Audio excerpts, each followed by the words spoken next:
बिस्मिल्लाहिर्रहमानिर्रहीम। मैं doctor Khalid Saeed Akhtar Jhelum polyclinic से बोल रहा हूँ। आज हम एक ऐसे टॉपिक पे बात करने वाले हैं जो बज़ाते खुद बीमारी की शक्ल इख्तियार कर गया है और उसकी वजह से बेशुमार और जिस्मानी बीमारियाँ अपने साथ वो लेके आता है। हमारे एक प्रोफेसर साहब होते थे तो वो एक जुमला इस्तेमाल किया करते थे, weapons of mass destruction for human health, यानी इंसानी सेहत के लिए खौफनाक हथियार।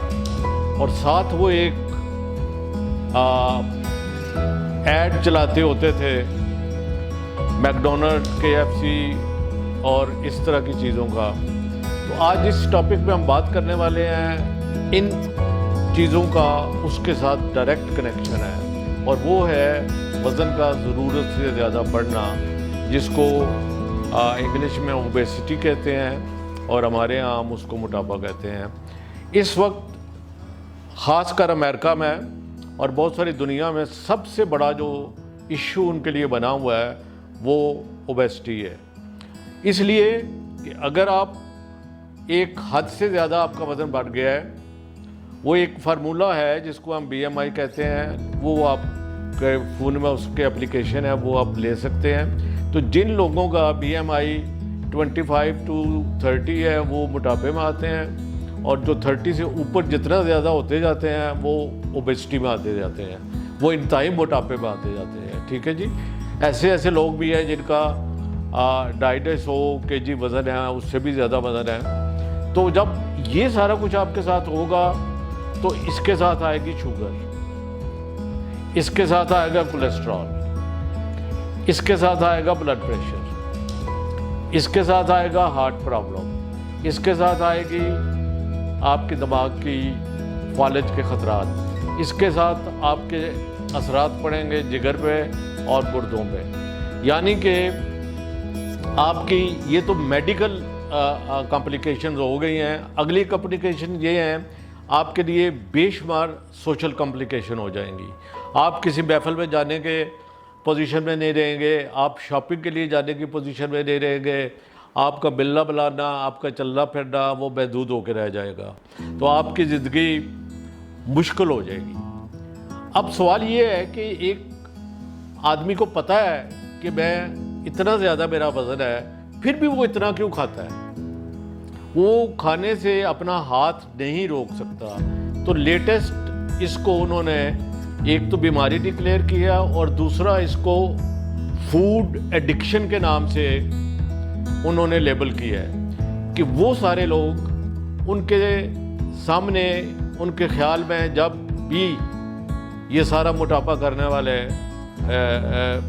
फूड आते हैं तो उनके दिमाग में से केमिकल निकलता है जिसको हम डोपामीन कहते हैं। और डोपामीन बेसिकली रिवार्ड वाला। तो जब भी वो इस चीज़ के बारे में सोचते हैं और इसके बारे में, तो फिर उनका कंट्रोल करना मुश्किल हो जाता है। तो इसलिए आप यकीन करें कि आप किसी भी एयरपोर्ट पे उतरेंगे तो सबसे पहला, जो ही आप एयरपोर्ट से बाहर निकलेंगे तो सबसे बड़ा जो इश्तिहार नज़र आएगा वो किसी न किसी फास्ट फूड का होगा। आप किसी रोड पे चले जाएं, आप किसी चैनल पे चले जाएं, वहाँ पे सबसे ज़्यादा जो मशहूरी हो रही होगी वो सारी इन फूड्स की होगी, अनहेल्दी और मोटापा पैदा करने वाले फूड्स।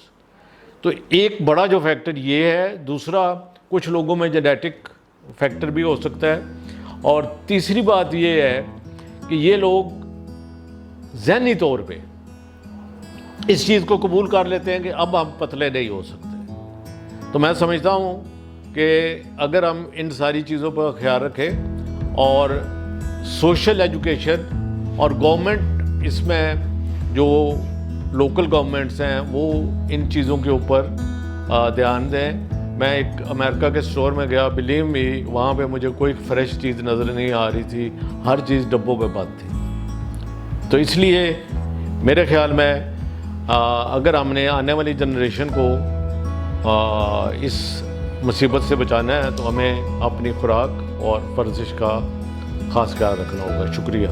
बिस्मिल्लाहिर्रहमानिर्रहीम। अस्सलाम वालेकुम।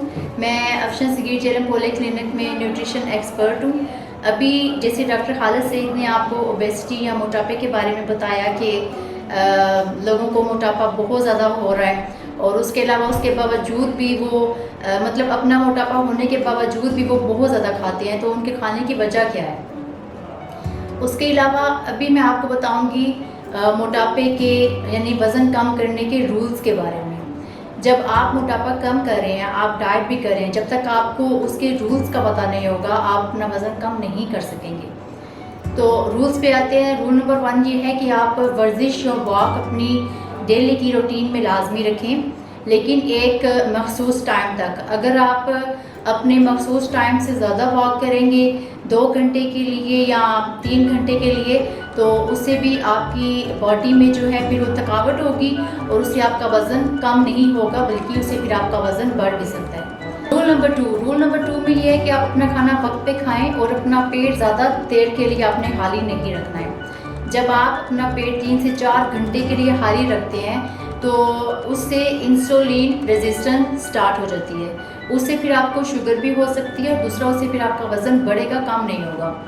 रूल नंबर 3 में ये है कि आप सुबह का नाश्ता, दोपहर का खाना और रात का खाना लाजमी खाएं। कोई खाना आपने स्किप नहीं करना है, लेकिन इस तरह खाएं कि सुबह का नाश्ता थोड़ा सा हैवी, उससे भी कम दोपहर का खाना और उससे भी कम रात का खाना। रूल नंबर 4 में ये है कि आप रात का खाना सोने से 3 से 4 घंटे पहले आपने खाना है। उससे क्या होगा कि अगर आप सोते वक्त खाना खाएंगे तो आपका जो है वो खाना हज़म नहीं होगा, उससे फिर आपको उससे भी आपका वज़न ज़्यादा होगा, आपका वज़न उससे कम नहीं होगा। उसके अलावा रूल नंबर 5 में ये है कि आपने खाने से आधा घंटा पहले पानी पी लेना है। खाने के दौरान या खाने के बाद आपने पानी या किसी भी लिक्विड का इस्तेमाल नहीं करना है। उससे क्या होता है कि आपके स्टमक का साइज़ बढ़ जाता है। जब आपके स्टमक का साइज़ बढ़ जाता है तो उससे फिर आपको भूख ज़्यादा लगती है, इस तरह फिर आपका वज़न ज़्यादा होगा।